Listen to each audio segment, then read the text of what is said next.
Well, next to a couple who said they wanted to give something back to Cornwall. So Sally and Anthony Brown from St Blazygate set off on a 6,000-mile trek clockwise around the entire coastline of mainland Britain. The inspiration for their walk was our beautiful coastline. They're also raising money for the RNLI and the Cornwall Air Ambulance. They're here now. Lots of us dream about doing this sort of thing, but don't actually do it. So tell us how it all came about.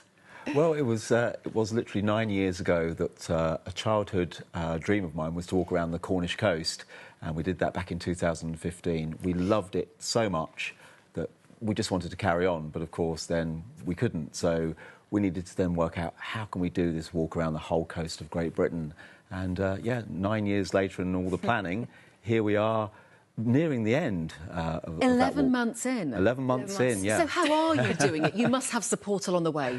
Yeah. Yes, we've got a van called Nancy. Right. After Nancy Sinatra. These boots are made for walking. Brilliant. It took a while to pick a name, but we eventually come to And you're in that Nancy name. every night along the way? We're in Nancy every night. We have support drivers 2/3 of the way so far, and when we haven't, we've had to put a shout out on social media.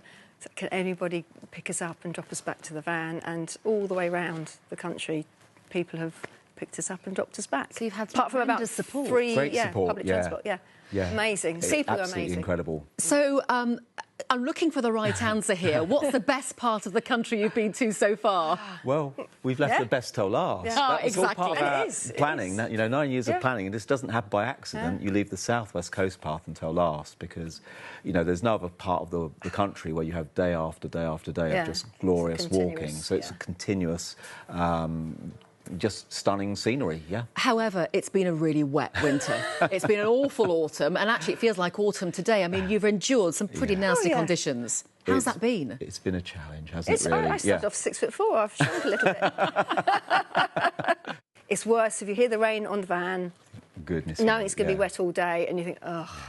But mostly we've started off in the dry, and it has rained during the day. And there must have been some tremendous bits. What's the best memory so far?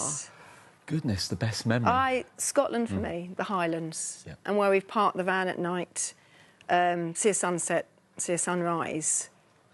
You think, oh my goodness, this is amazing. Yeah. So I think for me, it's Scotland. Yeah, and you talk about that. It's like when you pull down the blinds in the van at night time. Sometimes you actually forget where you parked because you're a different place every night, and then you pull up the blinds in the morning. And wow, as Sally says, you've got this amazing view somewhere. But yeah, the Highlands of Scotland are incredible. You're raising important funds for two incredible charities, but you've also done, am I right in saying, park runs every Saturday around the country on your way? Yeah, wherever possible, we try and squeeze in a park run. You know, it's a great thing. It's free activity for people to do, to either walk or run 5K every Saturday. So it was a good excuse also for a bit of a park run tour.